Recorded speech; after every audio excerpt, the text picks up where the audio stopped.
আচ্ছা, আমাদের প্রথমে এখানে আছে হলো তো মোল সম্পর্কে, অ্যাভোগাড্রোর সংখ্যা সম্পর্কে ধারণা।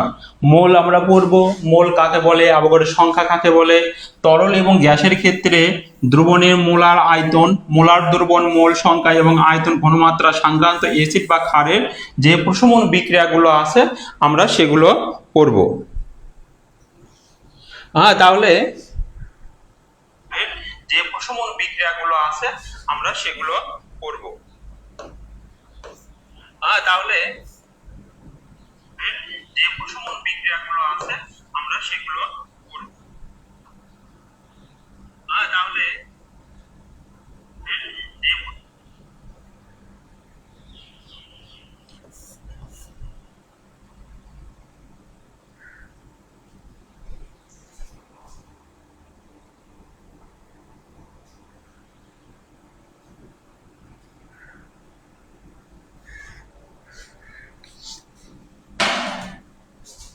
আমরা কালারটা একটু ঠিক করে নিলাম যে কোন কালার দিলে ভালো হবে।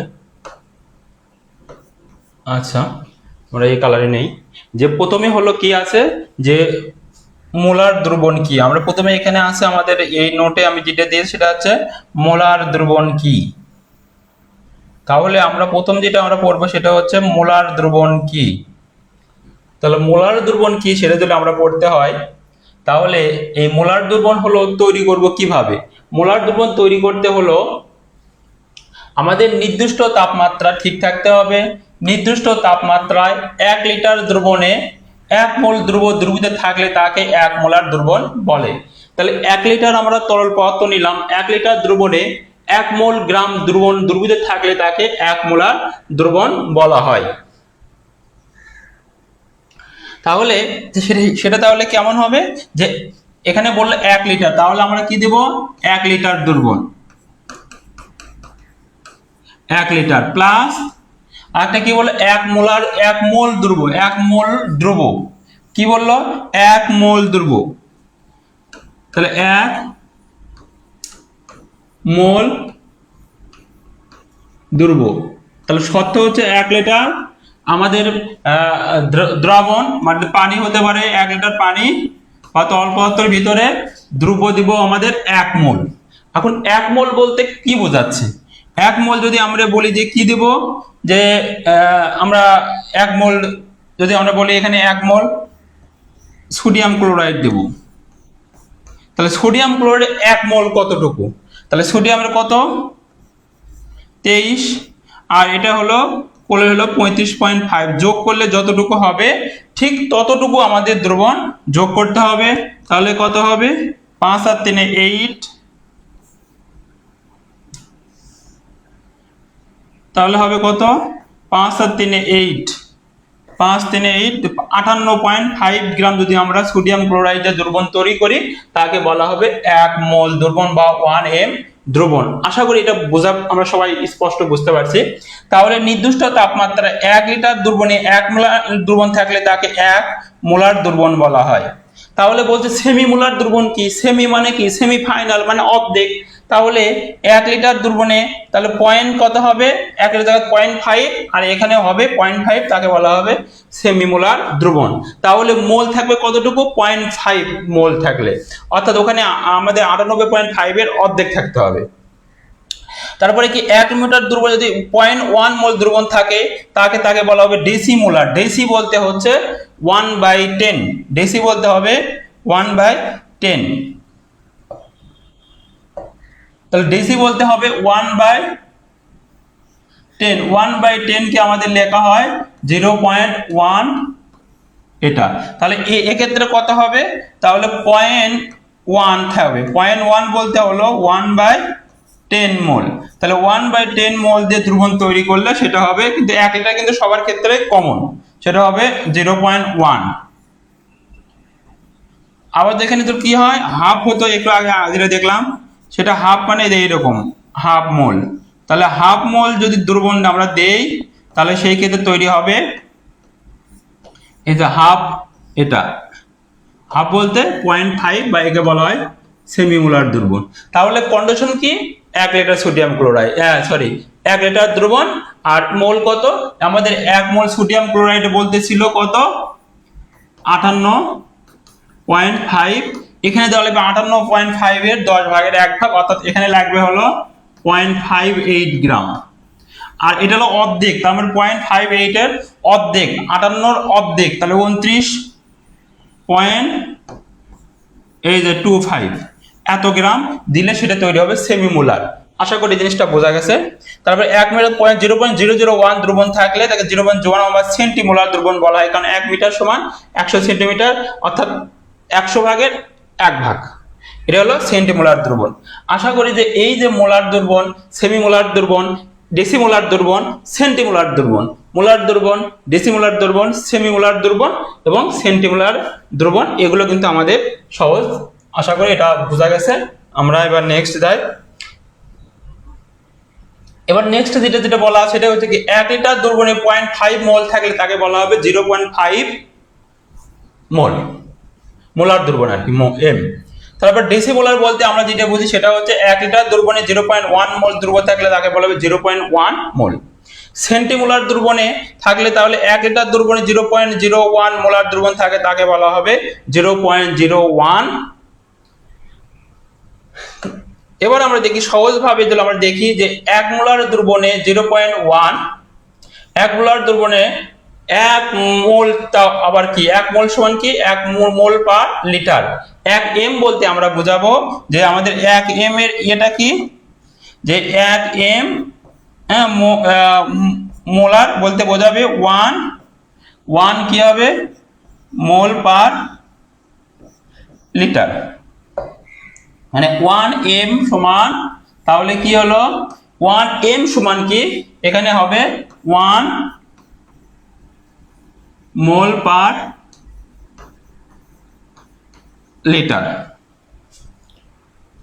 তাহলে ওই সেম ভাবে এখানে আসছে 0.1 মানে 0.5 মানে সেমিমোলার, 0.01 মানে সেন্টিমোলার, 0.01 মানে ডেসিমোলার। আশা করি মোলার, সেমিমোলার, ডেসিমোলার, ডেসেন্টিমোলার এই কয়টা জিনিস আপনারা ক্লিয়ার হয়েছে। তো এরপরে আমাদের যে পরবর্তী আছে যে মোলের আধুনিক সংজ্ঞা। মোলের আধুনিক সংজ্ঞা, মোলের সংজ্ঞাটা আসলে বিভিন্ন পদার্থের ক্ষেত্রে কিন্তু ভিন্ন ভিন্ন হয়।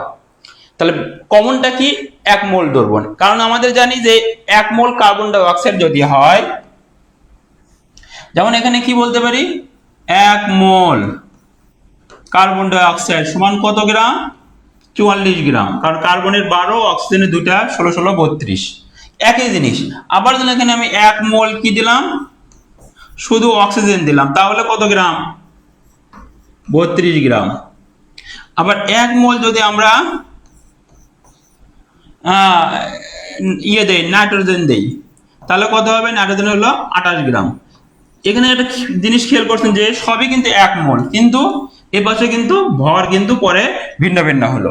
তাহলে এইরকম মোলের আধুনিক সংখ্যা, তার কিন্তু এখানে একটা কমন কি, এটাও 1 মোল, এটাও কিন্তু 1 মোল, এটাও কিন্তু 1 মোল, কিন্তু কমন আরেকটা জিনিস আছে, সবগুলো 1 মোল হওয়া সত্ত্বেও, ভর আলাদা হওয়া সত্ত্বেও কিন্তু একটা কমন জিনিস আছে যে 1 মোলে কয়টা থাকে অ্যাভোগাড্রো সংখ্যক অণু, বা এখানে যেহেতু আমাদের অণু সংখ্যা তাহলে কি হবে অণু, অ্যাভোগাড্রো সংখ্যক 263 গুণন 10⁻23, এটাও কিন্তু সেম, এটাও হলো সেম।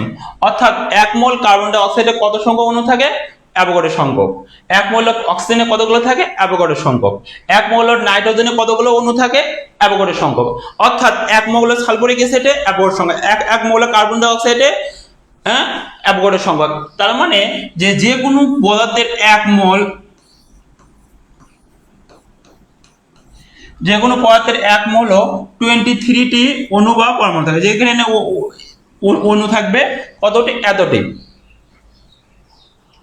তাহলে 1 মোল কার্বন ডাই অক্সাইডে যা থাকে, 1 মোল অক্সিজেনও যা থাকে, 1 মোল সালফারিক অ্যাসিডও যা থাকে, 1 মোল নাইট্রোজেনও যা থাকে, 1 মোল হিলিয়াম গ্যাসও যা থাকবে, যে কোনো 1 মোলে হিলিয়ামের ক্ষেত্রে আবার পরমাণু হবে। যাই হোক, এগুলো মোটামুটি আপনারা বোঝেন। তাই এবার কি বলবো, মোলের কোনো পদার্থের নির্দিষ্ট পরিমাণ যার মধ্যে অ্যাভোগাড্রো সংখ্যক কি থাকে, কোনো বস্তুর উপস্থিত থাকে, তাকে বলা হয় ওই পদার্থের 1 মোল বলা হয়। অর্থাৎ এখানে যে আমি যেটা বললাম যে কোনো পদার্থের এত সংখ্যক বলতেই হবে 1 মোল। আবার এদের এত সংখ্যক বলতে হবে 1 মোল, এর এত সংখ্যক বলতে হবে এর 1 মোল। অর্থাৎ যে কোনো পদার্থের যদি অ্যাভোগাড্রো সংখ্যক অণু বা পরমাণু থাকে, তাকে বলা হবে সেই পরিমাণ যতগুলো অণু গণনা করে আমাদের এটা বের হবে, তাকে বলা হবে এই মোল। সকল পদার্থের 1 মোলে অ্যাভোগাড্রো সংখ্যক কি থাকে, অণু, পরমাণু বা ইলেকট্রন যে কোনো কিছু উপস্থিত থাকতে পারে। এটা গেল অ্যাভোগাড্রো ইয়ার সংজ্ঞা আর কি, মোলের সংজ্ঞা, মানে অ্যাভোগাড্রো সংজ্ঞা দিয়ে। তাহলে এই মোল যে পড়লাম, মোলের তাহলে আমাদের কি কি আমাদের তো আগে এখানে মোলার একটা পড়ে গেছে, এটা মনে রাখবো, মোল ইয়ের সাথে কোনো সম্পর্ক আছে। যে এখানে কি বলছে যে মোলের ভৌত ধারণা বা তাৎপর্য। রসায়ন বিজ্ঞানে গুরুত্বপূর্ণ অপরিসীম নিম্নে এটার গুরুত্ব আলোচনা করা হলো। আমাদের মোল দিয়ে কি করে কোনো একটা রাসায়নিক বিক্রিয়া প্রয়োজনীয় পদার্থের একক এবং ওজন করা হয়। যেমন আমাকে যদি কেউ বলে যে কোনো একটা দ্রবণ তৈরি করো, তাহলে দ্রবণ তৈরি করতে আমি এই দ্রবণের শুরুতে 0.5 সেমিমোলার, ডেসিমোলার, সেন্টিমোলার তৈরি করতে কত গ্রাম ওই পদার্থ নিতে হবে। এই যে এখানে আমরা কিন্তু দেখলাম যে সেমিমোলার, ডেসিমোলার, সেন্টিমোলার এগুলোর দ্রবণ কতগুলো প্রয়োজন নিতে হবে, কত গ্রাম নিতে হবে, তা কিন্তু আমাদের এই মোল সংখ্যাতে হিসাব করতে হবে। যেমন এখানে 1 মোল, যদি সালফুরিক অ্যাসিডের 1 মোল নিয়ে 1 লিটার দ্রবণ নেই, তাহলে কিন্তু 1 মোলার দ্রবণ তৈরি হবে, বিশাল দ্রবণ তৈরি হবে 1 লিটার। যদি আমাদের অর্ধেক পরিমাণ প্রয়োজন হয়, তাহলে সালফুরিক অ্যাসিড যদি আমাদের অর্ধেক প্রয়োজন হয়, তাহলে সালফুরিক অ্যাসিডের কত গ্রাম আমরা জানি 98 গ্রাম। কারণ আমরা এটা হিসাব করলে পাবো H2SO4 এরকম। তাহলে এর হলো 98, তাহলে 98 গ্রামের অর্ধেক নিলে সেমিমোলার, তার আবার যদি আমরা কি নেই 10 ভাগের 1 ভাগ নেই, তাহলে হবে ডেসিমোলার দ্রবণ তৈরি করে। অর্থাৎ কোনো একটা রাসায়নিক বিক্রিয়ায় প্রয়োজনীয় কতটুকু লাগবে তা আমরা এখান থেকে হিসাব করতে পারবো। আবার ইলেকট্রন, প্রোটন বা অন্যান্য কণার ক্ষেত্রে মোলের প্রয়োগ লক্ষ্য করা যায়। কোনো একটা 1 মোলে ইলেকট্রন বলতে আমরা বুঝি অ্যাভোগাড্রো সংখ্যক ইলেকট্রনকে বোঝায়, কারণ একটা সিলিন্ডার আয়নে সিলভার আয়নের পরমাণুতে পরিণত করে, একটা সিলভারকে পরিণত করতে 1টি ইলেকট্রনের প্রয়োজন। সুতরাং 1 মোল সিলভারকে, এই যে আমাদের এখানে আছে যে যেটা আমরা বুঝি যে সিলভার, একে একটা ইলেকট্রন যদি সে কি গ্রহণ করে, সে সিলভার ধাতবে পরিণত হবে। অর্থাৎ একটা সিলভারকে পরিণত করে একটা প্রয়োজন। তাহলে 1 মোল সিলভারকে, 1 মোল পরিমাণ সিলভারকে যদি আমি ধাতবে পরিণত করি, তাহলে সেই ক্ষেত্রে কি লাগবে, সেই ক্ষেত্রে কয়টি ইলেকট্রন লাগবে। তাহলে আমরা কি জানি 1 মোল সমান কয়টা ইলেকট্রন, অ্যাভোগাড্রো সংখ্যক লাগবে। তার মানে কি আমাদের সবসময় এই অ্যাভোগাড্রো সংখ্যকটা কাজে লাগবে। তার মানে এটাই হলো আমাদের এই মোলের গুরুত্ব।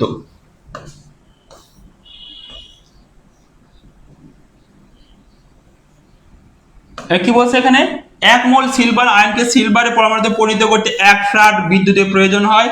উল্লেখ করে ধারণা থেকে যে 1 মোল, তার মানে কি 1 মোল ইলেকট্রন মানে 1 ফ্যারাড বিদ্যুতের সমান।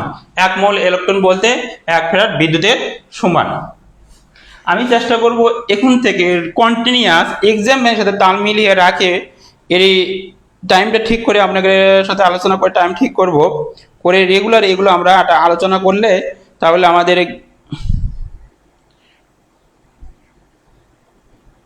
গ্রুপটা কন্টিনিউ থাকবে। টাইমটা ঠিক করে আপনাদের সাথে আলোচনা করে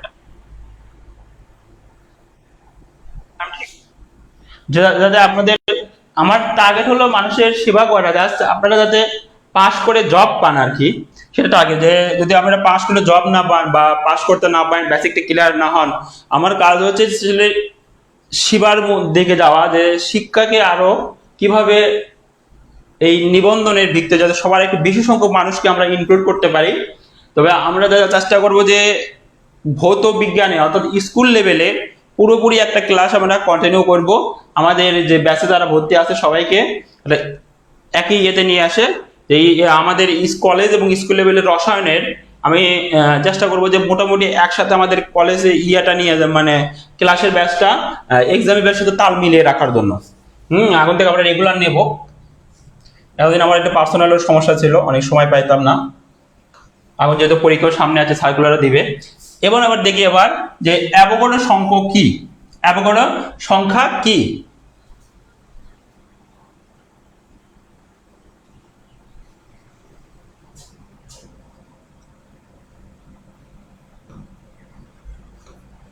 যে অ্যাভোগাড্রো সংখ্যা হলো 12 গ্রাম, যে 12 গ্রাম হলো কার্বন 12 গ্রাম, কার্বন 12 আইসোটোপের এর যতগুলো কার্বন পরমাণু উপস্থিত থাকে সে সংখ্যক অ্যাভোগাড্রো সংখ্যক বলা হয়, একে এন এ দ্বারা প্রকাশ করা হয়। হ্যাঁ, অ্যাভোগাড্রো সংখ্যাটা তাহলে কি? অ্যাভোগাড্রো সংখ্যা হলো কার্বন 12 যে আইসোটোপ আছে, 12 13 যেগুলো কার্বন আছে তার মধ্যে 12 আইসোটোপ, এর 12 গ্রাম কার্বন আইসোটোপ যতগুলো, 12 গ্রাম কার্বন 12 আইসোটোপ যতগুলো থাকবে, কারণ কার্বনে হলো 1 মৌলিক সমান 12 গ্রাম, কার্বন 1 মৌলিক সমান 12 গ্রাম, যেদিন একবার স্পেসিফাই করলো যে কার্বন 12 আইসোটোপে যতগুলো কার্বন পরমাণু উপস্থিত থাকে সেই সকল সংখ্যাকে অ্যাভোগাড্রো সংখ্যক বলা হয়, একে এন এ প্রতীক দ্বারা প্রকাশ করা হয়। আমরা এটা কি করব, যে অ্যাভোগাড্রো সংখ্যক হলো যে কার্বন 12 আইসোটোপ যতগুলো কার্বন পরমাণু উপস্থিত থাকে সেই সংখ্যাকে অ্যাভোগাড্রো সংখ্যক বলা হয়, একে এন এ দ্বারা প্রকাশ করা হয়। আমরা একটু এগুলো